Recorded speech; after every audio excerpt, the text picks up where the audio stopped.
Welcome to this very first episode of Speaking for Kids, the podcast for Michigan's children. Each month, Speaking for Kids will bring you a variety of conversations with people that make public policy and the voices of people that are impacted by that public policy and by those decisions in Michigan. Our goal will be to help you strengthen your voice to speak up for the changes that we need to make to improve the lives of Michigan's kids and families. In this and future podcasts, we'll explore encouraging champions like you to get involved in the issues we're fighting for, including child care, early childhood education and development, the child welfare and foster care systems, family supports, kinship care, the needs of adult learners and family literacy, youth involved in the juvenile justice system, and many more issues that are important to kids and families throughout Michigan. Look for these and other policy priorities in Michigan's Children's Playbook, found at our website at michiganschildren.org.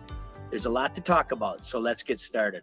I'm Matt Gillard, the President and CEO of Michigan's Children, and your host for today's conversation with a couple of Michigan freshman lawmakers, Democrat Abraham Ayash and Republican John Roth. They're just two of the 28 new members among the 110 body of the State House this year.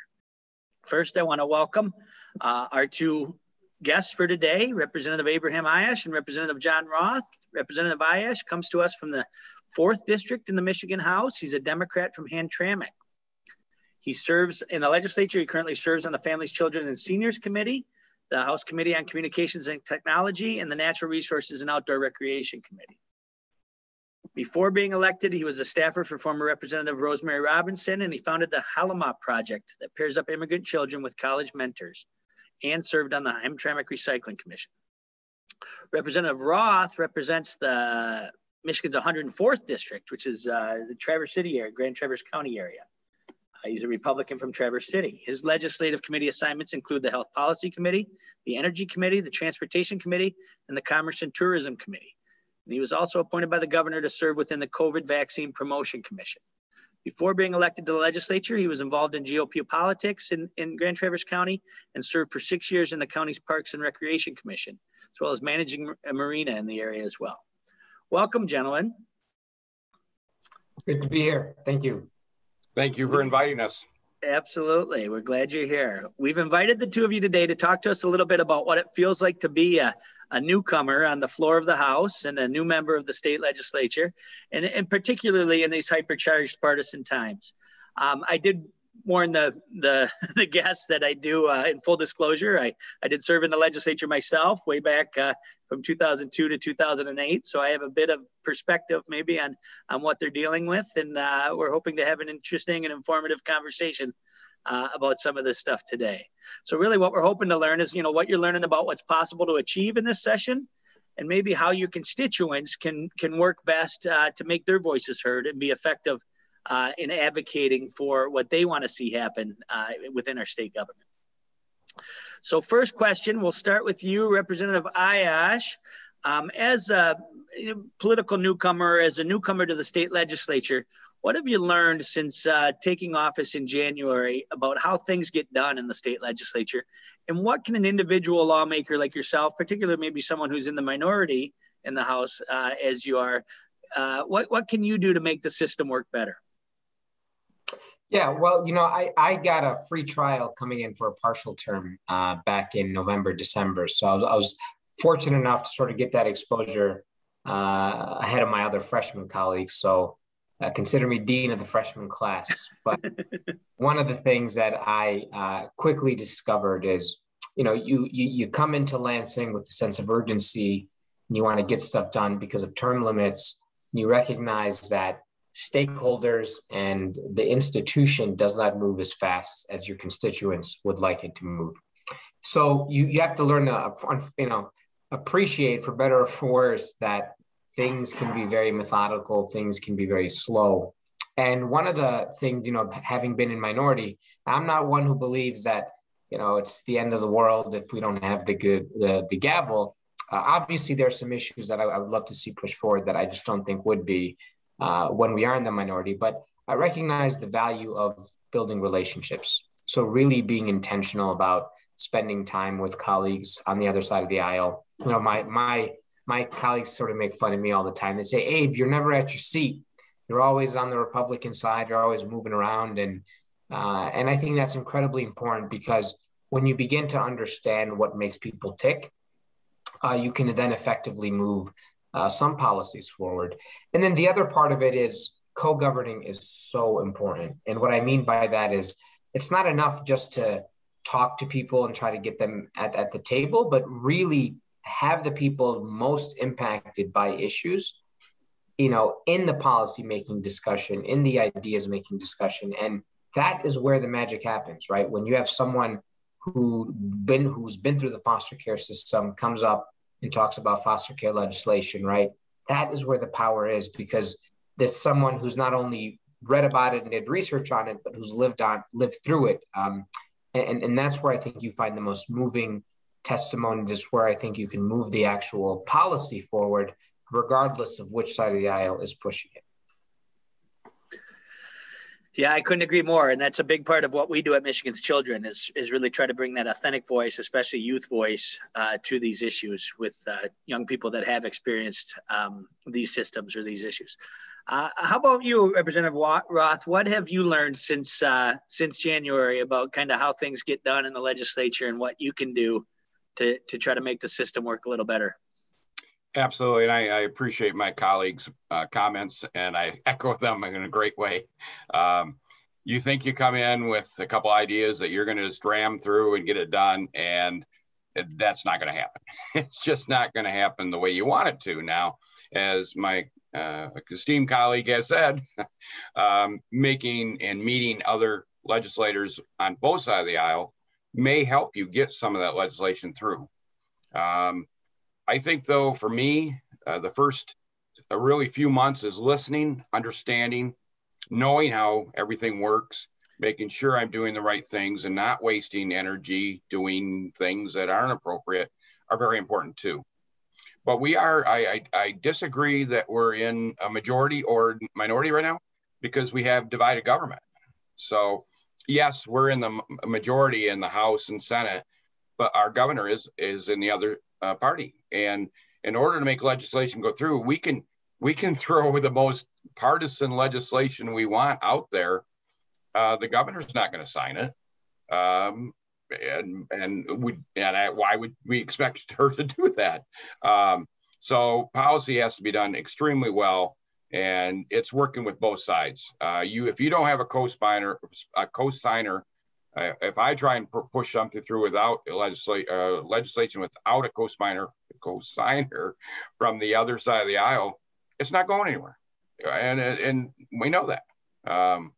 So you do have to build relationships with your colleagues on the other side of the aisle, and I have, and not everybody.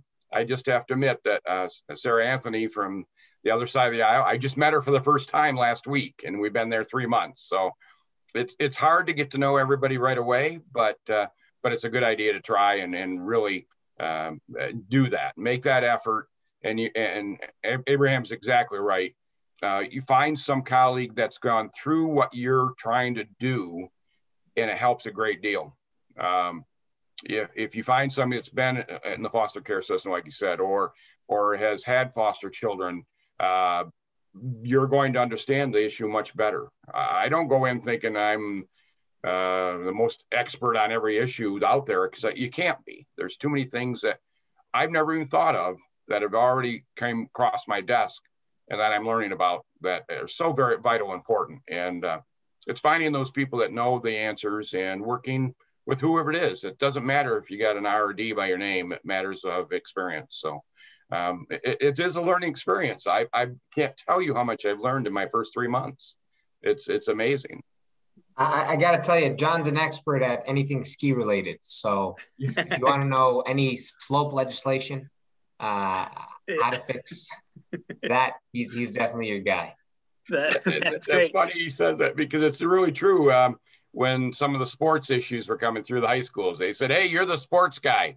Find me some people to testify." Oh, okay. Yeah.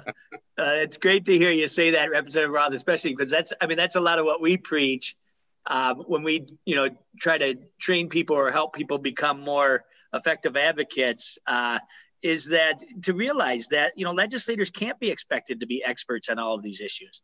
On any given day, you're forced to vote on or to make decisions on a huge variety of issues. And so what I always say is, as a former legislator, what you learn to do to be effective is to learn to identify people in your community, hopefully your constituents of yours, that are experts or do have expertise in those areas, and then rely upon them for advice when those issues come before you. And so a lot of the folks we work with are experts on child-related issues or family-related issues, whether they be service providers or others within your communities. And so we encourage them to try to build that relationship with their local legislators, to be that voice that they can, their local legislators can depend on for information about issues that they're not going to be experts on. And so it's great to hear you say that I think validates a lot of what we try to get people to understand and how we get them to focus, for sure. Great. All right. So let's move on. Representative Roth, we'll start with you here now with this next question. So what have you learned specifically from meeting with constituents? I know it's been challenging, obviously, with COVID, but through virtual town halls or other interactions or outreach from constituents or others in your community, about some of the bigger issues impacting kids and families or facing kids and families in the 104th District. You would think of our area as a fairly wealthy area. We have a real diverse economic situation here. We have some very high income, there's no doubt about it, but we have many rural areas in our community too. People don't always associate, Traverse City, Grand Traverse County that way, but there's a lot of issues when it comes to making sure kids are properly fed, making sure the education is available, that they are going to school. Are they being treated or counseled and going in the right way? We have had many children, unfortunately, abused, and either by sexually or physically abused in our area. And our Child Advocacy Center in Traverse City, I've been lucky enough to go to a couple of events with them and learn more. And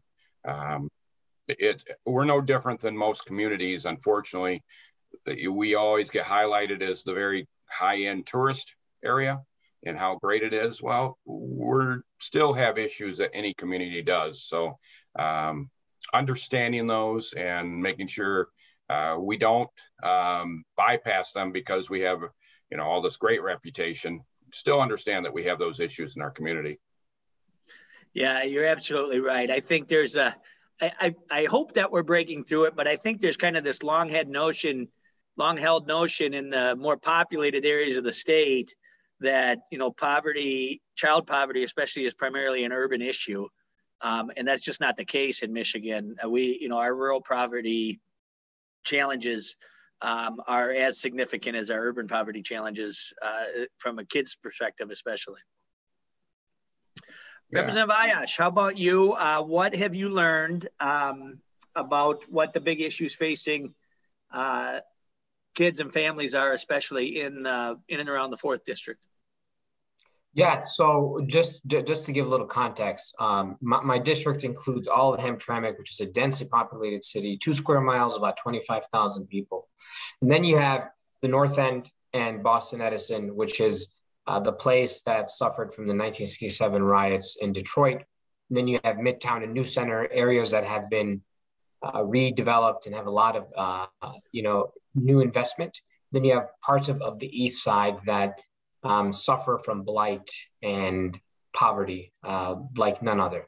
And to John's point, I think there's a real acknowledgement that poverty and does not discriminate in terms of if someone is poor in a rural community and someone is poor in an urban community, it's all the same.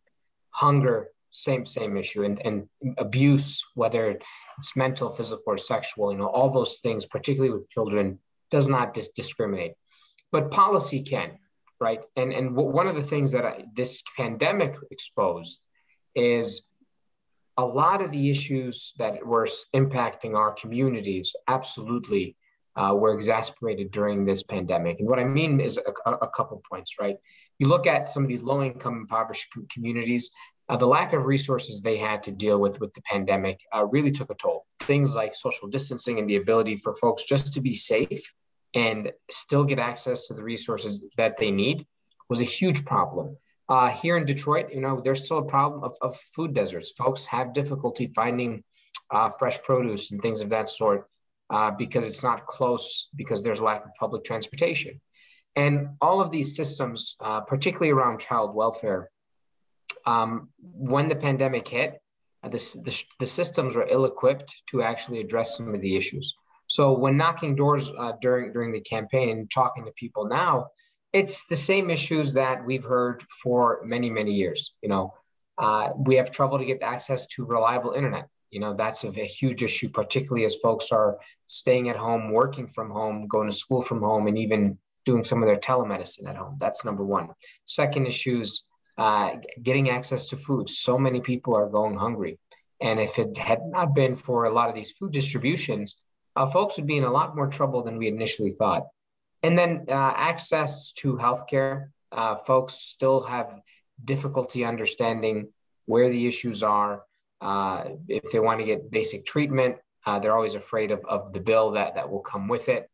They're always afraid of, can I trust the doctor to tell me what I'm supposed to be doing?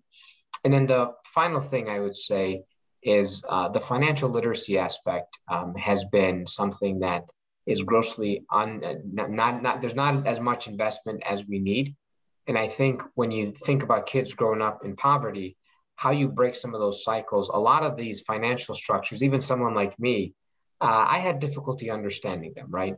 Growing up, it's not something, I grew up in a working class family, and it was difficult to understand some of these big things like 401k and Roths and IRAs and things of that sort. And I think as people grow up, it's important that they're getting that education so that we are being a little bit more strategic with how we spend our money and a little bit more fiscally responsible in that regard. And education plays a big role in that. Yeah, that's great. Well, there's a lot of issues there from both of you that you have identified, from your constituents as impacting kids and families. What we've seen, and I don't think this is unique to Michigan, but we've seen in the last several years here with our state government is when we've had success around issues, it's really a big part of it has been that there's been a few legislators that have really championed it, right? Or we call legislative champions, ideally, and really to be successful from both sides of the aisle, as Representative Roth indicated earlier. But when we've seen big changes or big improvements, policy or investment wise for kids and families, it's because we've had a few dedicated legislators. We know it takes 56 votes in the House and 20 in the Senate to pass anything. But what we've seen is when we get a few legislators committed and really willing to champion an issue, we've been able to have some success in recent years. In that vein, what one or two issues, maybe that you've already mentioned before, do you think you could see yourself as a champion on and really carry the banner for, whether it be this term or in subsequent terms in your relative short time here in the House? Representative Ayash, we'll start with you. Yeah, I mean, there's two issues that I think I'd love to work on. One of them is, I think, an opportunity, and the other is fixing a issue. So my district, we got a lot of families that are sort of non-traditional, meaning that an aunt or grandparent actually takes care of a child for whatever circumstance. So being able to make sure that these people have the adequate support that they need is so important, because unfortunately, the way some of the structures are set up as far as kinship is you have problems where the grandparent might not be able to get all of the resources that they need to help care for the child because of how they're classified and what type of rights they have over that child. So really reforming that system would change so many people. I got to tell you, one of the women I talked to and I still in communication with, she takes care of her grandson because his mother passed away, and his father's unfortunately incarcerated, and that problem, right? She wants so much to give as much care and support for that child, but there's so many obstacles in the way to provide the full support. So that's the first thing. That's a problem that I think we can address. And then the other issue is the caring economy, right? There is so much opportunity in Michigan to lead the nation. And we know that this is a conversation happening federally, It was a commitment that President Biden made when he was campaigning to invest deeply in long-term care, child care, and the caring economy, making sure that we're paying our workers who are providing these services what they're deserved, and outfitting and training people to come into this economy. There's so much opportunity here because everybody has children and everybody gets old, right? And those two things are critical because they need the support. Now, there's legislators right now who say, I have to pay for childcare and it's very, very expensive. This is an issue that needs to be solved. So figuring out, can we make childcare more affordable? Can we provide subsidies for families that are caring for their children? Making sure that we have expanded paid sick leave so that if someone is sick or someone's child is sick, they can take the time and take care of them. And then obviously, which is long overdue, is really investing in seriously making universal pre-K a reality.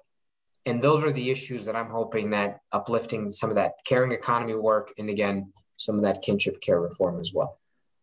That's great to hear. And those issues are top of the page for Michigan's children as well. So it's great to hear you say that. Yeah, the child care side, you know, the feds are stepping up and we're seeing a lot of increased federal support. Now it's going to be, you know, incumbent on the state to use that money wisely, but then also to enhance it where they can. And the kinship care side is really, you know, from an advocacy perspective, it's a growing concern. Absolutely. And we're doing a lot of work right now with organizing a lot of the different kinship groups that have emerged because of the situations like you've talked about in getting their voices heard. And so that's great to hear. And I'm sure you should expect to hear from some of our folks who hear this soon. They'll be excited to hear you talking about those issues. All right, Representative Roth, same question for you. What are one or two issues that you can see yourself as a champion for, or becoming a champion for in your time in the legislature? Abraham took most of my thunder, but I'm going to do a couple. And just a quick note, Matt, before that, you know, there's so many issues that Abraham talked about, I talked about, that we can work together on to start with. Maybe there are a couple issues that we won't agree on, but there's so many in there that we can both agree on. Financial literacy for our kids, maybe not young kids, I mean, certainly in our junior high school kids, to learn how systems work. That's bipartisan as far as I'm concerned. I haven't heard any negative comment to that. So anyway, I won't devise too much on that, but I think education and childcare are the two biggest ones in my area. Childcare is important. Too many of our neighborhoods seem to look or frown on childcare developments, that they don't want it in their neighborhood. And we need to message that better, that these are important pieces of our community. If we want to have young people live in Grand Traverse County, we need childcare and its availability. We've been seeing it disappearing in Grand Traverse County a lot. That's why we see our community aging, and we have a real need for younger families to be in our area. And we're actively looking at how to make that happen. It's very important, and we're losing those people to other areas because of that. Education with financial literacy, as Abraham talked about, very important. Getting started early on kids on skilled jobs, skilled labor. That's huge in our area. We've, over the years, put a shame on kids if they don't go to four-year college to become a PhD. There are great paying jobs all over the state. It's not just Grand Traverse County that needs skilled labor. It's all over the state of Michigan. If we can start working with kids younger ages, telling them it's perfectly all right to be a welder, be a plumber, carpenter, electrician, HVAC, things that our growing community need big time in Grand Traverse County. Doing that part of it, I think is really important. And I think the messaging has been very bad on those over the last couple decades. And we're seeing it now. And I really hope that we can do a lot with the education. Foster care is another area in Grand Traverse County. A lot of families with foster care that would like to do more and aren't allowed to do so. Is another area that I'm certainly willing to champion and look at also. Yeah, that's great. Those are all issues as well that are right on the radar and on the focus of Michigan's children and the efforts that we do. You both mentioned childcare, and Representative Roth, we're working. Who's really in the last couple of years gotten engaged on the childcare issue big time is the business community, and we're working closely with Christy Seeloff and the Northern Michigan Chamber and the Grand Rapids Chamber, a lot of other chamber groups on this issue, and it's really made a difference. From an advocacy standpoint, and it's great to have the business community engaged and involved and working closely with the advocates and others. And I think we have some real opportunities to really create a much better childcare system for everyone in the state coming out of this. And on the school issues, you're absolutely right. Once again, in disclosure, my final term in the House, I chaired the school aid budget. And that was a big representing Northern Michigan districts and communities. We talked a lot about the issues that you just raised in education. And unfortunately, I think we've gotten away from that to some degree. And it's good to hear legislators wanting to focus on that and getting us back to that. And that really leads us into really the next, well, I guess before we get into the equity question, we'll go into what advice do you have for constituents? So we've talked a lot about how, and a big part of what we do at Michigan's Children is trying to get people to be comfortable in advocating for the issues that they care about and comfortable in talking to elected officials like yourselves about these issues and really presenting themselves as the experts that a lot of cases they are on these issues. What advice would you give to your constituents who may care particularly about one of these issues that you talked about or care about any kids or families issues in reaching out to you and making sure that their voice and their time is used most effectively if they want to advocate with any decision makers on these issues? Representative Roth, we'll start with you on here. Absolutely. And I'm glad to hear from my constituents in the office at all times. And believe me, I do. The healthcare package we just voted on last week had some fairly controversial issues, a couple anyway, and we certainly heard from groups. So I would say continue to reach out to your legislator in a proper way. If it's done in a very civil manner, I think all of us listen. We're happy to listen, but also hitting everybody in the committee too. Don't just go after your own legislator. Make sure you reach out to the committee chair and the committee members so that they know what the issue is too. Don't assume that just because it's in healthcare or in child services that the chair is going to pass it on to everybody. The chair is very interested in getting things through, but they don't always look past all the issues too. Sometimes they're focused on a handful and they don't get all of them. So it's reaching out to full committees, making sure that all of them know the interest that you're asking for. And don't ever hesitate to reach out though. And believe me, maybe we can't get back to everyone that calls our office. I wish I could make 500 calls in a week. Can't do it, but we hear you. And we do take note. My staff in particular come back and say, Rep, you got 500 calls on sports today or nursing or whatever the case is, just letting you know what's going on. And we do hear that. So they should not ever hesitate or think that they're not getting through, because they are. We do hear them. Great. Representative Ayash, how about you? What advice do you have to your constituents or to anybody who may be listening to this about contacting their elected officials about issues that matter to kids and families? Yeah, so we're not experts on all the issues, right? I want to emphasize that over and over and over again. People think because we're legislators, we somehow know all the things all the time. I'm here to say that's absolutely not the case, and that you guys, particularly the people who are interested in issues around families and children, absolutely recognize that you guys are going to be the ones that best inform us on the issues with your lived experience, with your knowledge, with your expertise. So that's the first point. Second, to John's point, is call us, right? We are accessible. You can reach out to me via Instagram, DM, Twitter, Facebook, everything. My handles for all the social medias are at Abraham Ayash. We have a bi-weekly Abe's Honest Hour, and those conversations are driven by the conversations people bring forward. If someone wants to join us as a special guest and discuss a particular issue, please feel free.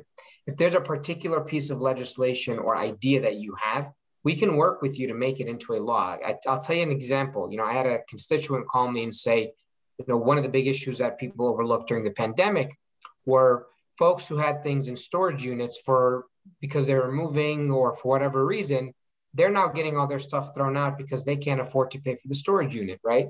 So can we find a way to provide relief for people who have their goods and supplies stored in some of these units? That was an idea that came out and developed from a conversation we had with a constituent. So, and then finally, we are proud to have several community roundtables in which we have conversations around each particular issue. And they're actually formed by the interest and the response of our community. And finally, I will say I serve on the Committee on Families, Children, and Seniors, and we deal with a lot of issues pertaining to the work that Michigan's children have and the folks who follow Michigan's children. So always feel free to reach out to our office. We're happy to schedule Zoom meetings. I say one of the blessings is we can meet with so many different people across different days of the week, but it's also a curse because you're meeting with so many different people all the time.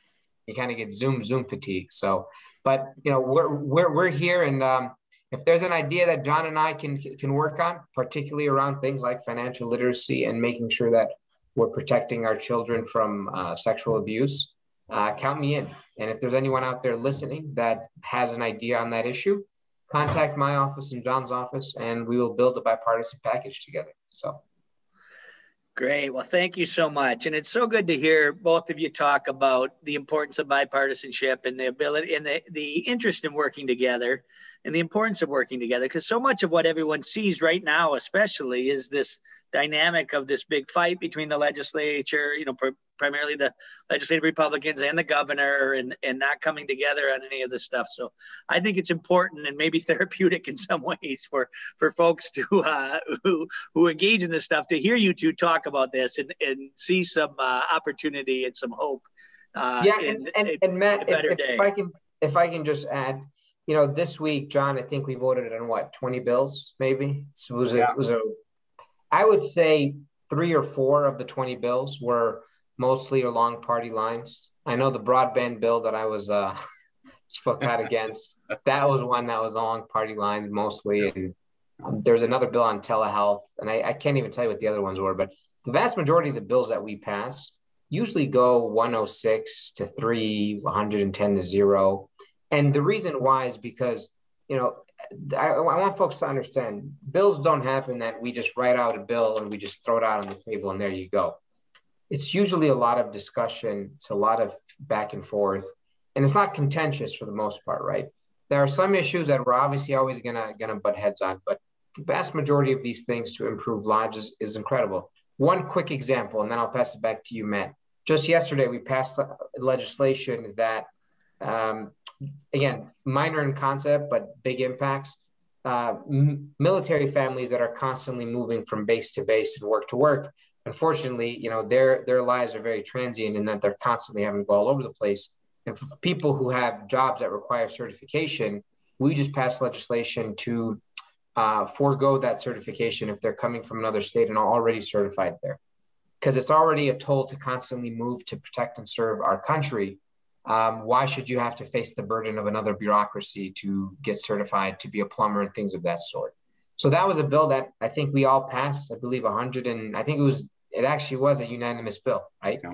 And it's those types of ideas that really do help people in the long run and are stuff that I'm proud to work with people on both sides of the aisle. Abraham's absolutely right, Matt, if I can just share a little bit with that. Sure. And most of our bills are exactly that way. Abraham's correct. There are very few that are party line, and a couple of them that passed last week were not party line. We couldn't have passed them without Democrats on board, and it was. And there were a couple bills that were almost like 50-50 Democrat Republicans. So you're right. You hear everything from the press. It's the big fight and all that other side stuff. But when we get in and actually work, we got to go through committees, and these committees are not one-sided. They have representation of both sides, and everybody gets to put their input in. And these healthcare bills, I think it was almost 50-50 and Democrat sponsored and Republican sponsored. So you hear the bad stuff, and yeah, we get contentious at a couple issues here and there, but really we're trying to do the right thing, and it's more the right thing than the bad thing. There's no doubt about that. Absolutely. No, I agree completely. And I've been, around this game for quite a while, and you're absolutely right. I mean, the vast majority of, if not all of the legislators are in there for the right reason, want to help their constituents, want to make Michigan a better place. And so I think it's important that we give people the opportunity to talk about that. And so that's part of what we're doing. Well, I want to thank you both again for joining us today, Representative Ayash and Representative Roth, for being our inaugural guests here on the Speaking for Kids podcast. This has been a great conversation, and hopefully we can coax both of you back maybe in a year or so to see how things are progressing and where we're at on some of these issues, maybe with some updates or positive updates. You've been listening to Speaking for Kids, the podcast for Michigan's children, about building champions for kids and families and improving the odds for all of Michigan's children, youth, and families. Join us every month as we explore the issues pertaining to Michigan's children, youth, and families that you care about most, with guests including the kids and families most impacted by public policy actions, as well as opinion leaders, policymakers, service providers, advocates, and other partners that work with Michigan's children. Look for us on podcast hosting sites like Apple Podcasts, Google Podcasts, and on Michigan's Children's YouTube channel. You can learn more about this podcast at michiganschildren.org. Goodbye and see you next time. I'm your host, Matt Gillard.